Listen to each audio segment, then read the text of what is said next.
Fala pessoal, beleza? Olha só, hoje a gente vai falar de um assunto muito importante, que é spin selling na prática. Exemplos reais aqui para vocês, tá? Então, pessoal, já dá aquele dedinho no like e compartilha com o seu amigo vendedor que não estuda, que não evolui, tá bom? Então, pessoal, esse é o livro Spin Selling. Todo vendedor de venda B2B deveria ler esse livro, né? Ele é muito importante. Primeiro que a técnica ela vence a força, né? Então, muitas vezes, se você tem a técnica certa, você vai conseguir avançar e ter mais fechamentos sem desgaste de energia. Então, um ponto que eu gosto de trazer aqui do Spin Selling é que você consegue ter mais fechamentos mesmo sem fazer tanta pressão. Inclusive, no livro ele menciona que quanto mais pressão você faz nesse seu prospect, a probabilidade dele não fechar é muito grande, né? Então, quando a gente tem a tomada de decisão, o prospect tem a tomada de decisão quando você não está presente, você tem que fazer com que ele fique com algumas coisas em mente para que ele fale assim, não, realmente eu preciso dessa solução. E para você conseguir fazer isso, existem técnicas. E eu vou passar aqui para vocês na prática, de forma direta, como é que vocês vão conseguir aplicar de forma bem prática o Spin Selling, tá bom?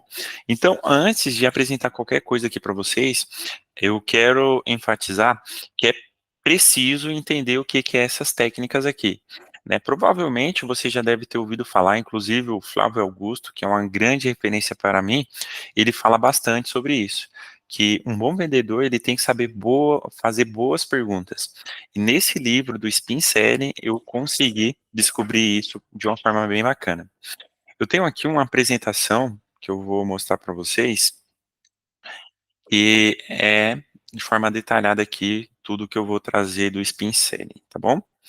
Então, primeira coisa, o que que significa o Spin Selling? Então, o Spin Selling, ele é um acrônimo onde as palavras significam situação, problema, implicação e necessidade da solução, tá?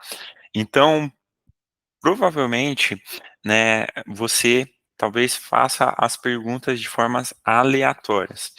Nesse caso do Spin Selling, você precisa ter uma sequência de perguntas. Às vezes, você vai estar numa pergunta que ela é de fechamento, mas ela não é o melhor momento para você fazer essa pergunta. Então, você tem que voltar e fazer umas perguntas aqui para entender o contexto do seu prospect.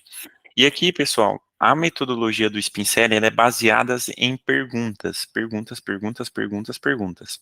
Então, quando você pega e fica fazendo muitas perguntas, pode ser que o prospect do outro lado, ele fica de forma muito entediado. Então, é muito importante que quando você faça uma pergunta, você gere valor para esse prospect, você traga um contexto para ele. Então, quando eu vou começar a aplicar o Spin Selling, né, a gente fala assim, ó, vou rodar o Spin Selling nesse cara aqui, ou Spin, né, de forma direta. Então, eu começo com perguntas normalmente abertas, para me trazer um contexto desse possível cliente. Eu vou dar bastante exemplos aqui na época que eu estava fazendo venda de prospecção ativa.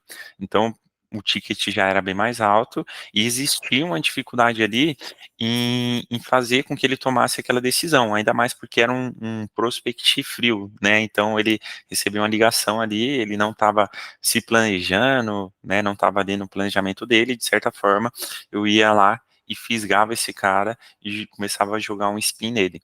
E vocês vão ver que, cara, é muito doido isso aqui, o spin, e, e ele vai te trazer uma visão que, cara, tipo assim, eu não sei como dizer, mas é mágico a parada. Você vai aplicando e depois esse cara fica assim, meu Deus, eu preciso contratar a solução desse cara o mais rápido possível. Então aqui eu vou explicar mais um contexto do Spin Selling, tá? Então já trouxe aqui uma visão. Eu vou deixar o link, né, dessa apresentação aqui para vocês também na descrição desse vídeo. Então assim, ó, o Selling, ele serve para vendas complexas. Então vou dar aqui as duas diferenças. Venda simples, decisão de compra é quase imediata, na presença do vendedor. Vendas complexas, as deliberações mais importantes acontecem durante o intervalo entre as visitas. Então, ou seja, quando o vendedor não está presente, é onde ele raciona todo, é, a decisão de tomar ou não a compra da solução ali, ou do produto. Venda simples, precisa de poucas visitas para fechar uma venda. Vendas complexas, precisa de muitas visitas para fechar uma venda. Venda simples, pressão pode ser eficaz. Vendas complexas, pressão é ineficaz e até às vezes é muito prejudicial. Venda simples, cliente menos consciente do valor, baixo valor agregado. Vendas complexas, precisa construir o valor percebido dos produtos e serviços. Vendas simples, clientes assumem riscos porque as consequências são pequenas e privadas, baixo comprometimento. Vendas complexas, decisões maiores são mais públicas e erros se tornam muito mais visíveis. Portanto, há menos espaço para o risco e a etapa de análise é maior. Depois eu vou dar alguns exemplos mais práticos desses pontos aqui, tá bom? E venda simples, a distinção entre o vendedor e o produto é clara. O vendedor ganha mais ênfase na mente do cliente, há um relacionamento contínuo, mais presente, mesmo após a compra do produto e o pós-venda. Então, de fato, aqui você gerar valor em ti é muito importante para que você possa ajudar o cliente a tomar uma decisão ali. Venda simples, emocional, e vendas complexas, racional. Você tem que trazer motivos para ele comprar a solução. Aqui vai começar a ficar mais prático, tá, pessoal? Então, aqui tem a decisão comprar e não comprar. Então, aqui é o custo da solução e aqui é a gravidade da solução. Então, por exemplo, a gravidade do problema é: achei o preço do serviço muito caro. Essa é a única referência que ele pode ter. E o fato dele não comprar é o custo da solução, que é o investimento em automação de marketing. É isso que ele percebe e é isso que ele quer comprar, a solução, e é isso que ele percebeu que é caro. Então, como é que eu coloco numa balança para que ele perceba valor no custo da solução? E aqui começa a tangibilizar mais, pessoal.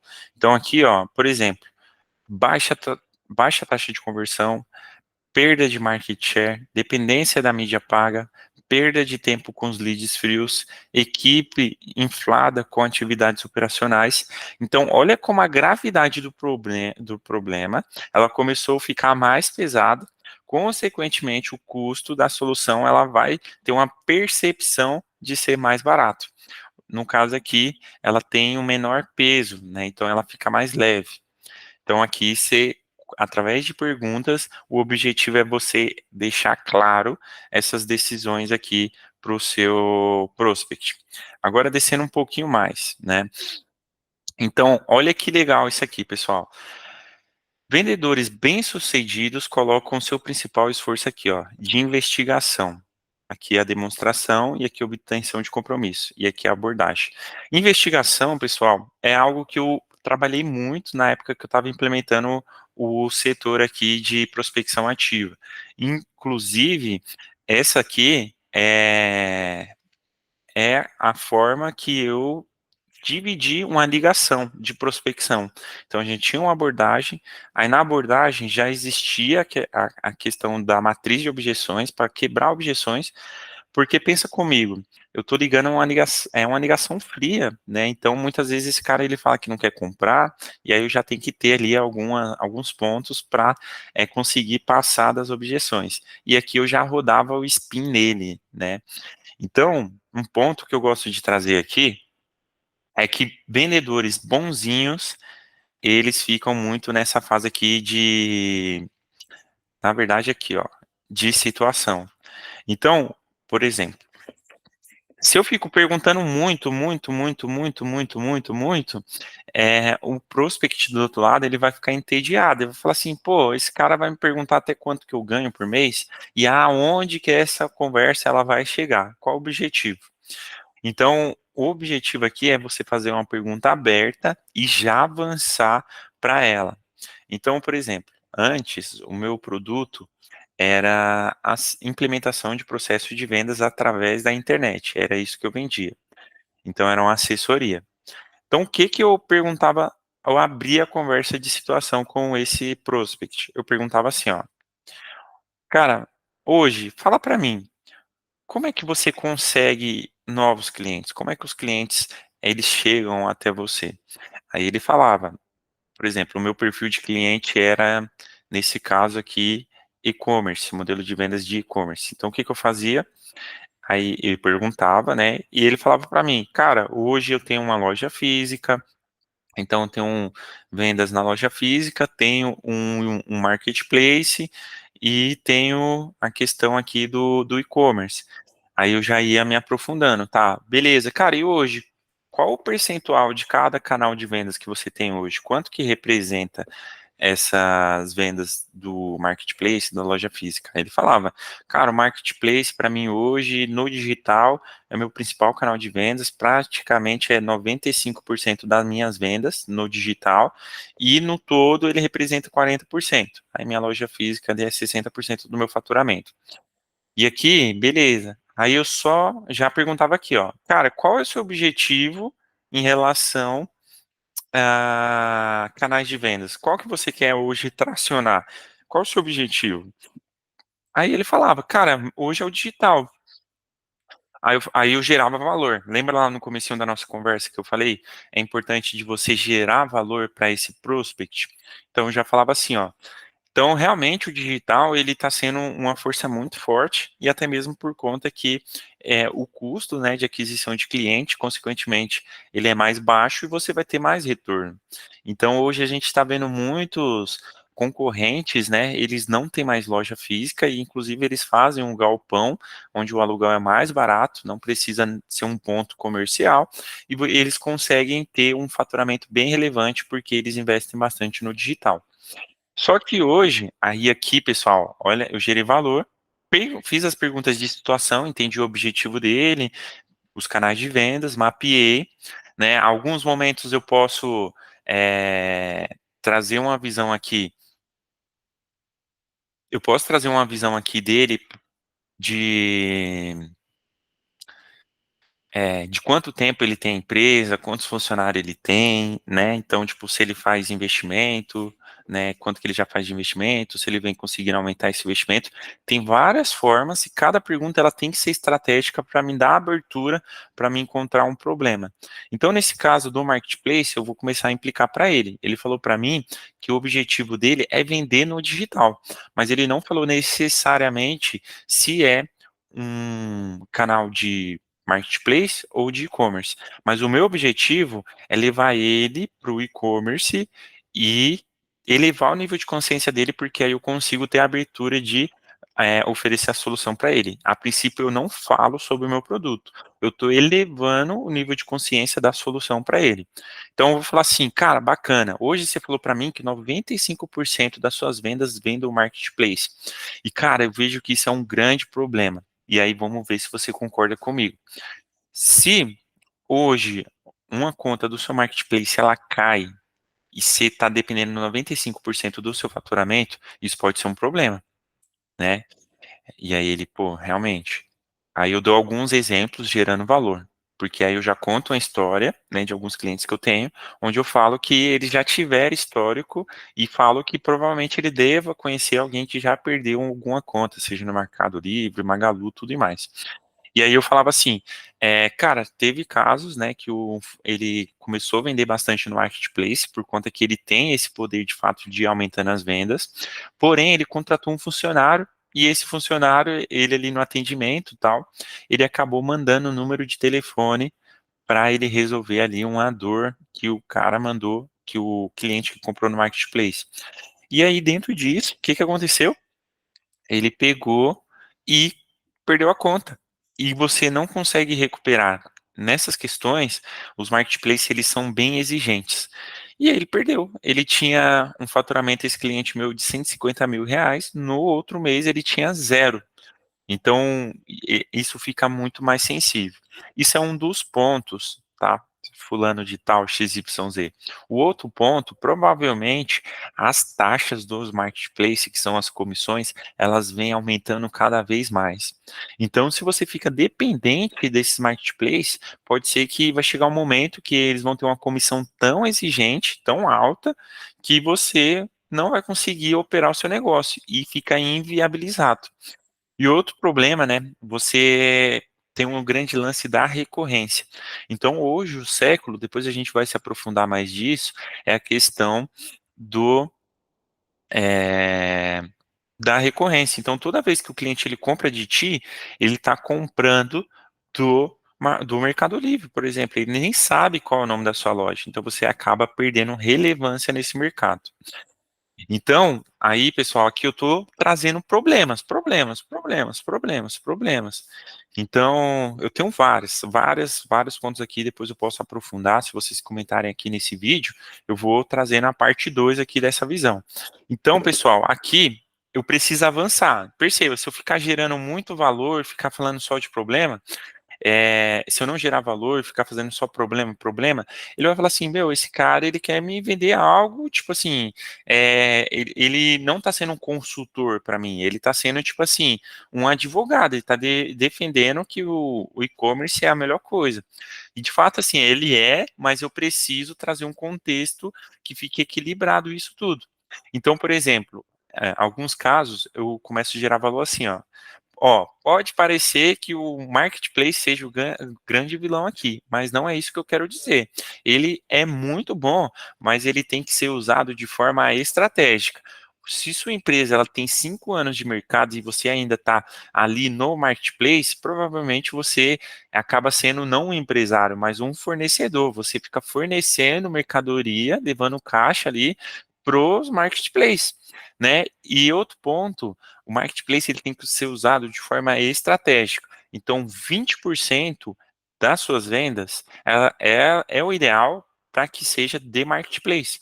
Porque o marketplace ele te oferece o benefício que é você pagar o CAC, né, a comissão da sua venda após a venda. Né? Quando você vai para o seu canal de vendas próprio, você coloca o dinheiro na frente para depois sair a venda. Né? Consequentemente, né, o seu retorno vai ser maior porque você está tendo mais risco. Então ele fala assim, cara, olha que legal, esse cara está gerando valor para mim e realmente é muito perigoso. Então, depois, aí eu começo a implicar, né? Então, eu já tenho um problema na mão, mas pensa com ele também. Ele já está ciente, algumas coisas ele já está ciente. Mas aí, pessoal, gravem essa frase. Um bom vendedor, ele vai tocar o dedo na ferida e vai espremer, entendeu? Tem que fazer doer muito, esse cara tem que arrepiar, porque lembra que eu falei lá no começo, que esse cara ele vai tomar uma decisão quando você não estiver presente. Então eu tenho que fazer algo que, tipo assim, pese muito, que fala assim, caramba, velho, se eu não resolver isso rápido, eu tô correndo grandes riscos. E você vai conseguir fazer isso dentro da implicação. Então, como é que eu fazia? Por exemplo, eu perguntava, eu nem perguntava, ou eu perguntava lá em situação, que eu já deveria saber essa informação para mim começar a implicar. Então, eu falava assim, cara, provavelmente com os seus fornecedores, você deve ter uma negociação a prazo com eles. Então, você pega o pedido hoje, você tem 30 dias para pagar. E se você não vender essas mercadorias dentro de 30 dias, você fica em inadimplência com eles lá. Inclusive, né, a GE, tem um livro que eu li que é O que o CEO quer que você saiba, do Han Charan, ele comenta que a GE quebrou, quase quebrou na verdade, porque fluxo de caixa. Então, a GE ele tinha uma meta de vender ali todos os equipamentos dentro de determinado tempo, e eles não venderam para pagar os fornecedores. O que aconteceu? Quebrou. Então, qual é o grande lance que você tem que ter em mente? Se você tem uma conta dentro do marketplace, você não tem controle de quantas vendas vão sair, né? Então, por exemplo, ali, se você tem sua conta travada, bloqueada, e convenhamos, né, o suporte ali não é dos melhores, e se você tem essa conta travada, você não vai conseguir dar giro no seu estoque, e dependendo do seu pedido, você não vai ter dinheiro para pagar, e você pode quebrar e fica ali na inadimplência.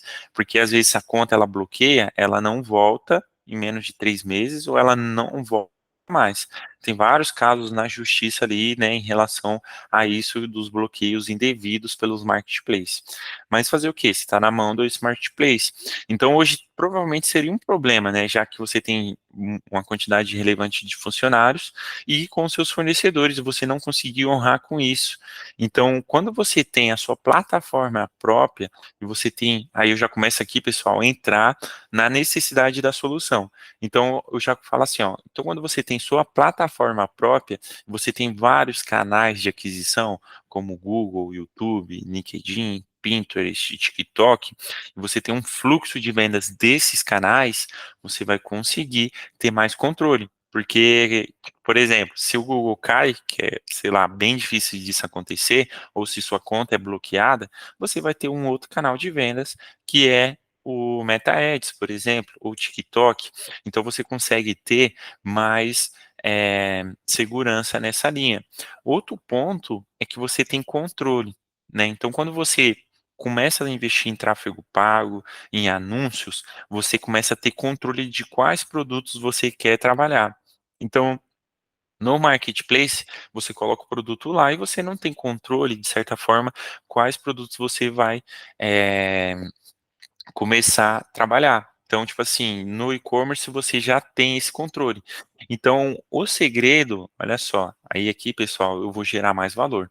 O segredo do varejo no seu fornecedor é na compra e não na venda, porque a venda você não tem controle. E muitas vezes você está brigando com um cara lá que ele está com um preço muito competitivo, pelo fato que ele tem muito giro.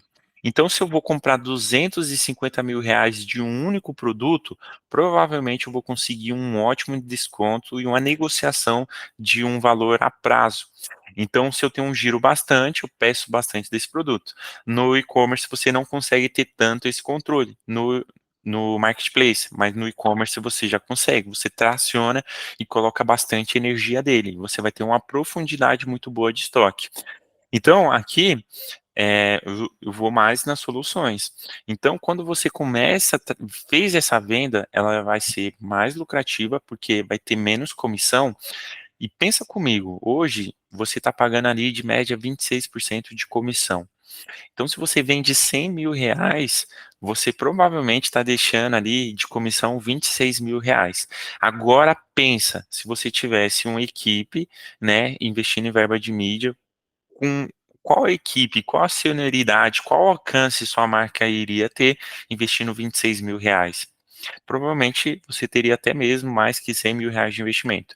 Só que o Mercado Livre, por ele colocar o risco na mão dele, ele acaba tirando bastante retorno ali das suas vendas. E para finalizar aqui, cara, que provavelmente você já deve ter ciência disso, que é a retenção.